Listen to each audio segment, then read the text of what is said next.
조직 신학에서 잃어버린 연결고리. 이스라엘론은 메시아닉 유대인 신학자 아놀드 지 프루첸바움 박사가 오늘날 기독교계의 4대 학파, 즉 언약무천년주의 학파, 언약후천년주의 학파, 언약전천년주의 학파, 세대주의 학파 등 각 학파의 신학자들이 세운 성경 주석 교리를 비교 비평한 저서로 성경의 참된 진리를 추구하는 목회자, 신학도 그리고 신자가 필독해야 하는 가장 유용하고 가치 있는 주석서입니다.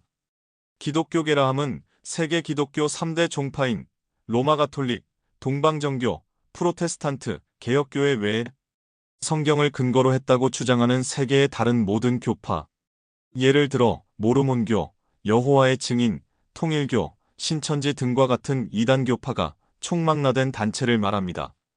오늘날 기독교계의 거의 모든 교단은 사실상 언약무천년주의 학파의 교리를 지지하고 따릅니다. 언약무천년주의 교리의 기본 개념은 구약성경의 이스라엘이 교회이고 신약성경의 교회가 이스라엘이라는 전제하에 신약성경으로 구약성경을 영적으로 우화적으로 해석합니다. 이러한 해석을 근거로 무천년주의자들은 하나님의 택함을 받은 유대인이 초림하신 예수님의 메시아 되심을 거부함으로써 버림을 받았기 때문에 아직 성취되지 않은 구약성경에서 이스라엘에 약속된 일들은 지금 영적 이스라엘인 교회가 성취하고 있다고 주장합니다. 이 주장을 뒷받침하는 계시의 말씀이 성경에 기록되어 있을까요? 소수에 불과한 언약 후천년주의자, 언약전 천년주의자 또는 역사적 전천년주의자, 세대주의자는 어떤 교리를 지지하고 따를까요? 구약성경의 호세아 선지자는 하나님의 택함을 받은 이스라엘이 멸망할 것이라고 BC 약 700년경에 이미 경고했었습니다. 호세아 4장 6절. 이스라엘 유대인은 로마 제국의 속국하에서 메시아를 갈망하고 있었음에도 불구하고 약 2000년 전 초림하신 예수님의 메시아 되심을 거부함으로써 AD 70년에 로마군에 의해 멸망했고 전 세계로 흩어짐을 당해 오늘날까지 박해를 받고 있습니다. 선지자 호세아가 경고한 대로 이스라엘은 창조자 하나님을 믿지 않아서가 아니라 하나님을 아는 지식이 부족했기 때문에 멸망했습니다. 오늘날 교회 신자는 어떠한가요? 예수님이 구세주이심을 믿지 못해서가 아니라 유대인과 마찬가지로 성경을 아는 지식, 즉 예수 그리스도를 아는 지식, 즉 예수 그리스도께서 하실 일에 대한 지식이 부족하다면 돌이킬 수 없는 상황에 놓일지도 모릅니다.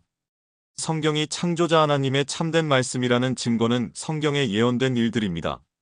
구약 성경의 선지자들은 약 2000년 전에 멸망한 이스라엘이 회복해서 재림하신 메시아와 함께 예루살렘 도성에서 1000년간 세상을 통치할 메시아의 천년왕국에 관하여 예언하고 있습니다. 이 예언이 성취될 것을 나타내는 징표가 이미 세상에 나타났습니다.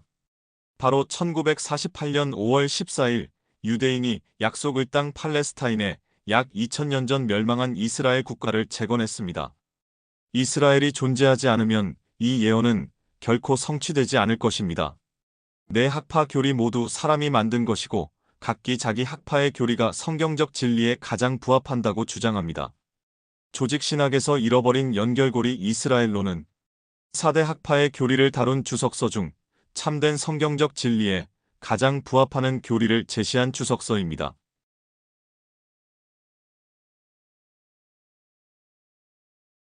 6. 오늘날의 이스라엘. 언약 무천년주의자들은 오늘날의 이스라엘이 그 땅에 대한 성경적 권리를 가지고 있다는 사실을 부정합니다. 앨리스는 서문에서 그 문제를 제기합니다. 앨리스의 저작이 나치의 홀로코스트 직후인 1945년 처음 출간되었지만 이스라엘이 1948년에 국가가 되기 이전이었다는 점을 유의하는 것이 중요합니다. 앨리스는 자신의 언약 무천년주의 신학이 유대인의 조국에 대한 견해를 결정케 한 것이라고 인정합니다.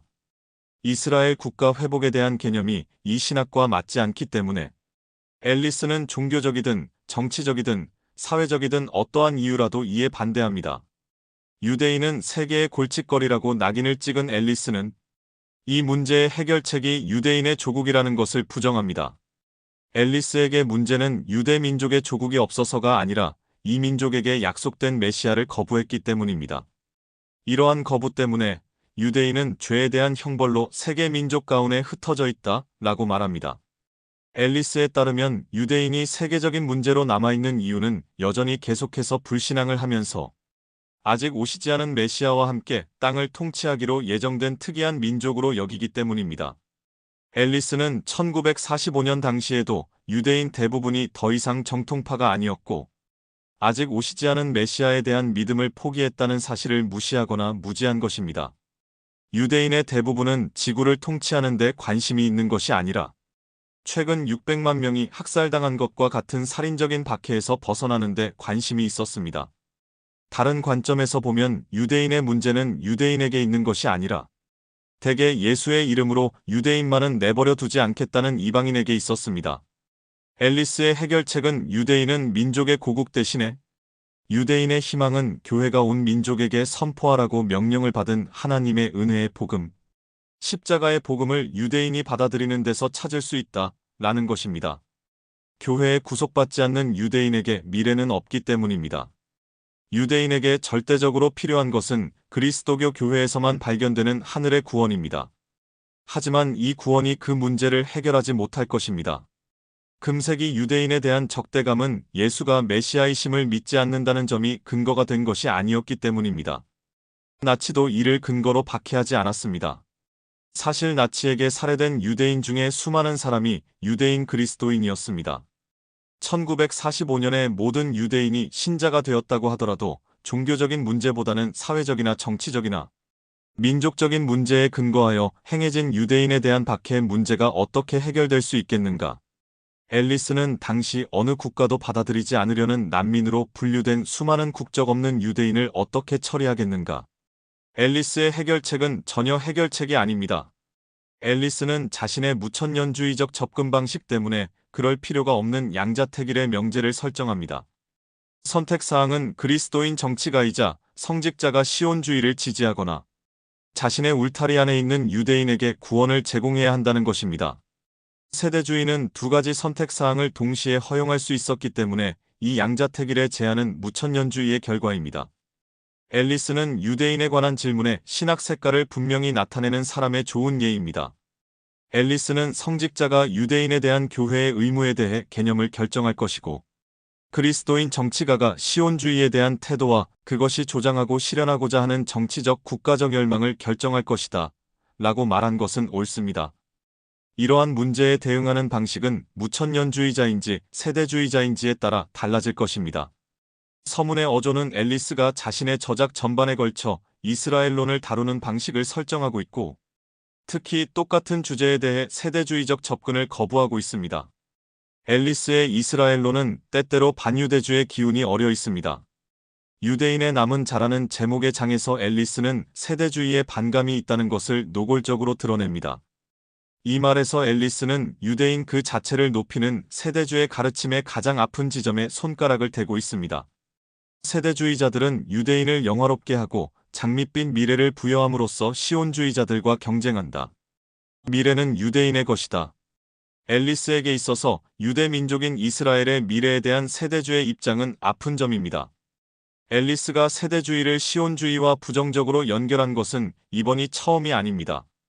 다시 말하지만 앨리스는 반유대주의자이며 이게 그의 신학을 결정하는데 크게 도움이 되었다는 생각을 저버리기가 어렵습니다. 7. 로마서 11장의 올리브나무. 이스라엘론에서 주요 요소는 로마서 11장의 올리브나무 의미에 대한 해석입니다. 앨리스의 올리브나무 해석은 다음과 같습니다. 2. 세 가지는 이방인 그리스도인들을 상징한다. 2. 그리스도인 교회에 들어온 이 이방인들은 한 몸의 지체가 된다. 3. 이 세 지체는 아브라함 언약에 뿌리를 두고 있다. 4. 이 올리브나무는 참된 이스라엘을 상징한다. 5. 이 참된 이스라엘은 또한 교회이면서 신정국가이기도 하다. 논점 1과 3은 본문에 명확하게 명시되어 있습니다. 논점 2는 논해 중인 이 본문에 명시되어 있지 않지만 다른 본문에 근거하여 사실입니다. 논점 4와 5는 본문이나 다른 본문의 주석이 아니라 선입견 신학에 근거하여 어쩔 수 없이 내린 결론입니다. 바울이 이 올리브나무가 새 이스라엘 또는 참된 이스라엘을 상징한다고 말한 곳은 어디에도 없습니다. 바울이 묘사한 올리브나무는 아브라함 언약에 뿌리를 둔 영적 축복의 장소로서 지금 유대인과 이방인 신자들이 누리고 있는 것을 표현하기 위한 것입니다. 앨리스는 이 본문으로 올리브나무가 참된 이스라엘을 상징한다고 읽을 수밖에 없습니다. 그의 신학이 바로 그렇게 하도록 요구하고 있기 때문입니다. 올리브나무와 참된 이스라엘을 교회와 신권 국가와 동일시할 때도 마찬가지입니다. 앨리스의 두 가지 추론은 자신의 신학적 신념과 모순이 있는 것처럼 보입니다. 앨리스는 예정론과 신자의 영원한 보장을 믿는 5개 항목 칼뱅주의자입니다. 앨리스에 따르면 참된 이스라엘인 교회를 구성하는 사람들은 그곳에 있기로 예정되어 있었고, 일단 그곳에 들어가면 영원히 안전하고 구원을 잃을 수가 없습니다. 앨리스에게 올리브나무에 있다는 것은 단순히 축복의 자리가 아니라 구원을 의미합니다. 앨리스의 첫 번째 추론은 불신앙이 본가지의 일부가 끊어진 원인이었으며, 접붙여진 세 가지들은 전적으로 믿음에 빚진 상태라는 것입니다. 세 가지들이 불신하게 되면 잘릴 것입니다. 분명히 유대인 가지든 이방인 가지든 잘린다는 것은 이전에 이 올리브나무에 있었다는 의미입니다. 그 나무가 교회, 참된 이스라엘, 택함을 받은 자라면 불신앙으로 인해 모든 것에서 끊어졌습니다. 그렇다면 그들은 구원을 잃었을까? 이렇게 말하는 것은 앨리스 자신의 신학적 입장을 부정하는 것입니다. 앨리스는 여기서 자신이 일관성이 없는 것을 파악하지 못하는 것 같은데, 그 모순은 올리브나무의 의미를 억지로 해석한 데서 비롯된 것입니다. 두 번째 추론에 관하여 말하자면 본가지는 원래 그 나무에 있었다가 부러졌지만 그때 구원을 잃었는가? 이제 하나님의 은혜로 접붙여질 수 있어서 이것이 이전에 구원을 잃은 사람들은 다시 구원을 받을 수 있다는 것을 의미하는가? 이 모든 것이 언약 신학과 완전히 상반됩니다. 그런데 올리브나무에 대한 앨리스의 해석에 따르면 앨리스가 말하는 것처럼 보이지 않는가? 요점은 그의 해석이 이러한 모순과 자기 모순에 빠뜨린다는 것입니다. 앨리스의 가장 근본적인 문제는 이스라엘과 교회를 구별하지 않고 동일하게 만들려는 명백한 시도입니다. 그런 다음 앨리스는 다소 희망적인 생각에 빠져듭니다. 이와 같은 구절이 세대주의자들에게 큰 어려움을 초래할 것이라는 예상을 할 수밖에 없다. 가장 쉬운 방법은 무시하는 것이다, 라고 주장합니다. 명백한 사실은 세대주의자들은 무시하지 않았다는 것이고 그러한 비난은 용서할 수 없습니다. 더 나아가서 바울이 로마서 9에서 11장에서 유대인과 이방인, 이스라엘과 교회, 믿는 이스라엘과 믿지 않는 이스라엘을 구별하면서 유대인과 이방인을 민족으로 다루고 있는 것이 분명했기 때문에 여기서 말한 것은 세대주의와 잘 어울립니다. 바울은 단 한 번도 교회가 이스라엘이라고 선언하지 않았습니다. 앨리스는 바울이 로마서 9에서 11장에서 이러한 구별을 무시하고 있다고 주장합니다. 하지만 바울은 분명히 무시하지 않고 실제로 구별하고 있습니다. 이것은 다른 언약 신학자들이 이 구절을 해석한 사실에서도 알 수 있습니다. 이것은 이미 언약 후천년주의에 대한 장에서 보여주었고, 다음 장의 언약 전천년주의에서 다시 볼 수 있을 것입니다. 앨리스가 주장하는 것처럼 이스라엘에 약속된 영적 축복은 믿음으로만 보장되어야 하고, 유대인과 이방인을 막론하고 모든 신자의 공동 소유이다, 라고 주장하는 것과 바울이 복음 선포는 유대인과 이방인을 구별하지 않는다, 라고 주장하는 것은 모두 사실이지만 이 또한 요점에서 벗어난 것입니다. 그 자체만으로는 이스라엘과 교회 사이에 차별이 없다거나 이스라엘은 국가로서 미래가 없다는 주장을 증명하지 못합니다. 앨리스는 한 특정 영역의 사실에서 너무 많은 포괄적 결론을 끌어냅니다. 사람이 구원받는 방법에는 차별이 없습니다. 영적 축복을 누리는 데는 차별이 없지만 이것은 하나님 계획의 전체가 아닙니다. 후크만은 로마서 11장 17에서 24절에 대한 논의에서 몇 가지 올바른 전제를 말하지만 잘못된 결론을 도출해냈습니다. 사실 올리브나무는 하나뿐이다. 사실 유대인과 이방인 모두 같은 방식으로 구원받는다. 사실 둘 다 같은 올리브나무 구성원이다. 사실 유대인과 이방인 모두 동시에 접붙여진다. 이러한 사실 모두 모든 세대주의자가 동의할 수 있는 설명입니다. 모두 본문에서 분명히 찾을 수 있기 때문입니다. 하지만 저자는 본문에는 없지만 자신의 신학에 필요한 결론을 도출합니다. 후크마의 첫 번째 결론은 이스라엘에 대한 별도의 미래에 대한 모든 생각이 여기서 제외되었다는 것입니다. 유대인을 위한 별도의 계획은 없다. 여기서 후크마는 위증자의 주장에 의존합니다. 별도의 계획을 별도의 구원이라고 정의한다. 이것이 사실이라면 매우 타당한 지적을 할 수 있지만 그것이 문제가 아닙니다. 문제는 다음과 같습니다. 이스라엘의 민족적 구원이 있을 것인가? 긍정적으로 대답하는 사람들은 종류가 다른 구원이 될 것이라고 말하지 않습니다. 구원이 일어날 때 믿음을 통한 은혜로 받을 것이기 때문입니다. 약속의 땅에서 이스라엘이 완전히 회복된다고 믿는 것은 별도의 계획을 인정하지만 별도의 구원은 인정하지 않습니다. 후쿠마의 전제는 단 두 가지만 인정하기 때문에 잘못된 결론을 내립니다. 그 중에 하나가 이스라엘 민족의 미래는 없다는 것입니다. 후쿠마는 올리브나무가 교회라고 말하지 않지만 분명히 그 근거로 작업하고 있습니다. 이것이 올리브나무에 대한 후쿠마가 해석한 배경이자 근거입니다. 콕스는 이스라엘의 남은 자를 교회와 동일시하고 또한 로마서 11장의 올리브나무와도 동일시합니다. 하나님께서 이스라엘 민족의 충실한 남은 자와 함께 시작하시고 예수의 지상사역을 통해 구원받은 모든 사람을 교회에 추가하셨다. 신약 성경에 나타난 교회의 모습은 유대인 무리로 시작되었다.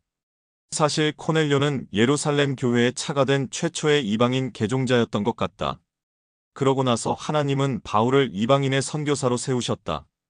그리고 많은 이방인 신자가 하나님의 한 몸을 이루는 올리브나무에 더해졌다.